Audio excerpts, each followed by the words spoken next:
Hi guys, welcome to another beer review. Got myself some fried chicken and onion rings. But before I eat that, I'm going to do a beer review.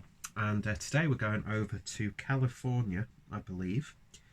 And we're having a look at a beer from Brouwerij West. And this is a can, excuse me, of the Jaws Rice Lager. So this is clocking in at don't know what the ABV is, 5% ABV.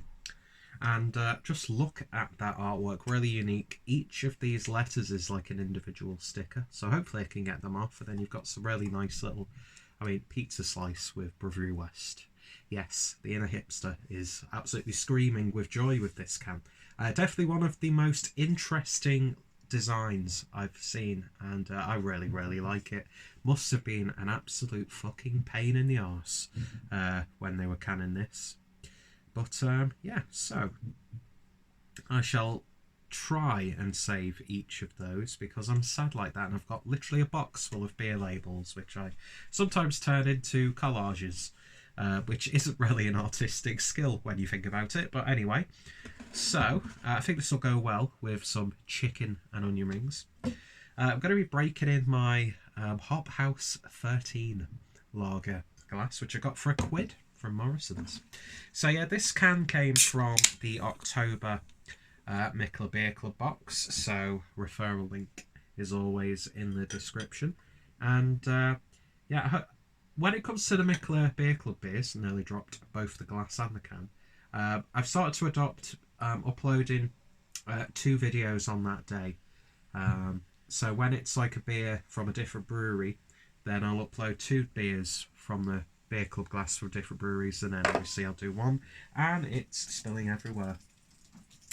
So off to an absolutely cracking start, and it just keeps on going. It's the gift that keeps on giving. Really was not expecting that.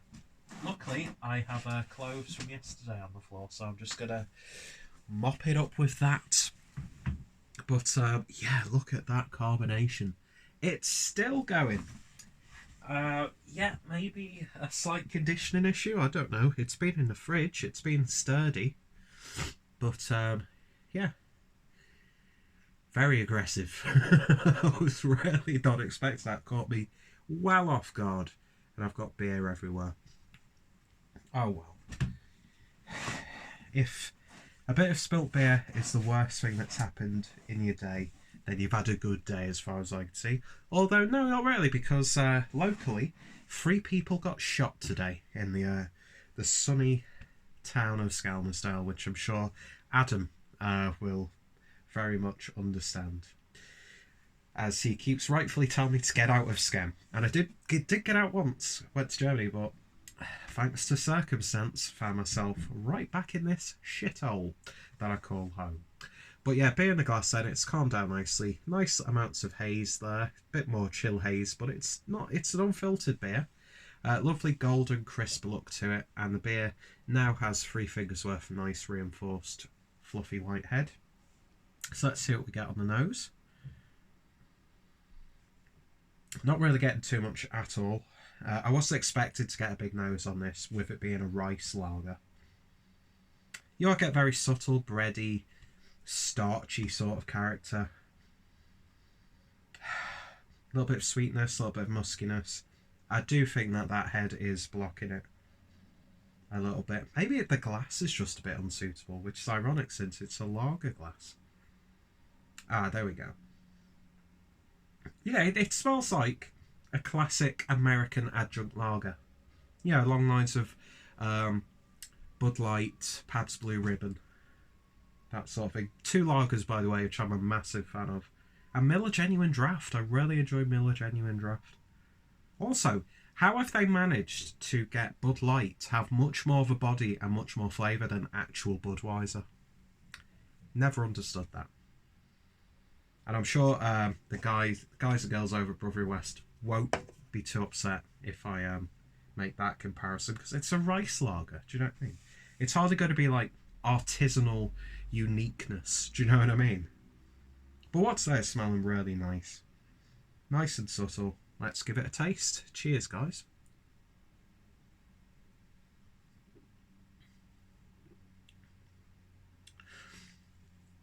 And it's an inoffensive, crisp, drinkable rice adjunct lager.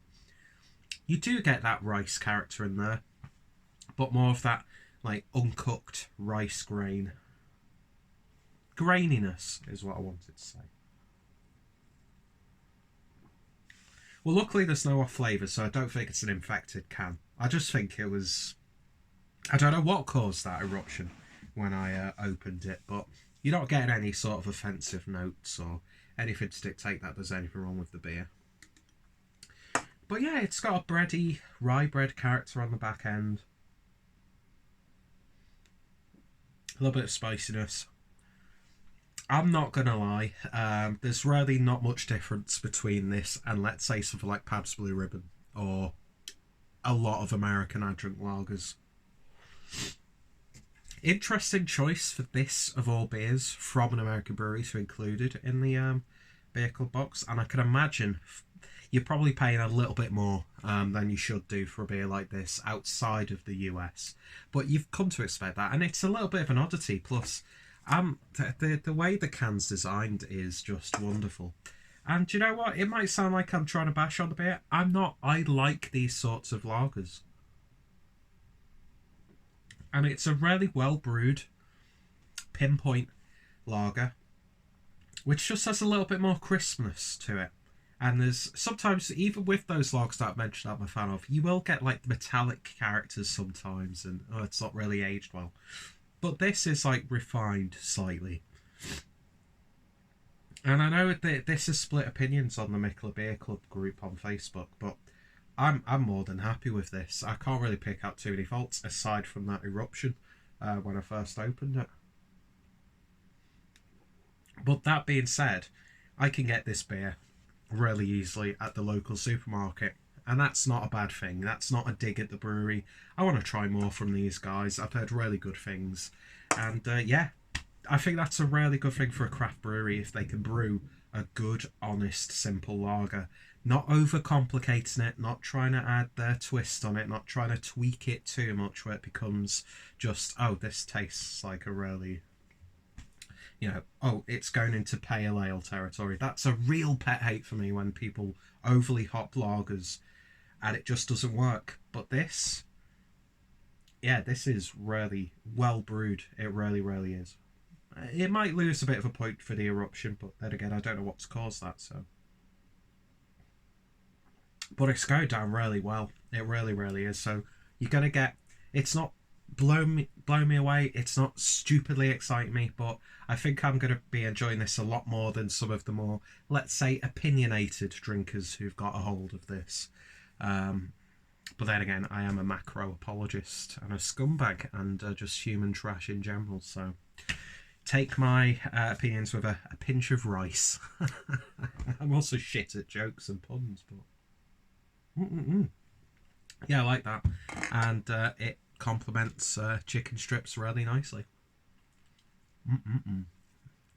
They're good chicken strips. Iceland and the UK do really good stuff like chicken strips and pizzas. I think they get a really unfair reputation. But yeah, this is perfect. No complaints from me.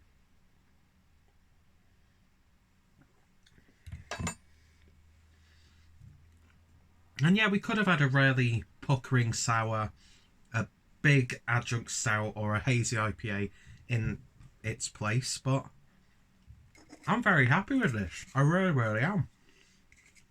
So in terms of a rating, I'm going to give it an 8 out of 10. So yeah, Brouwerij West's Jaws Rice Lager, 8 out of 10. If you've tried it, let me know your thoughts and opinions down below. Sorry I've stuffed my face at the end of the video, but hey ho. You're not a hoe. But stop with the shit jokes, Peter. And yeah, check out the brewery, check out the Beer Club link down below so you can get a discount on your own box. And yeah, thank you all for watching. And I've realised I've got chips in the oven, which are probably burnt now, but we shall go fix that. See you guys later.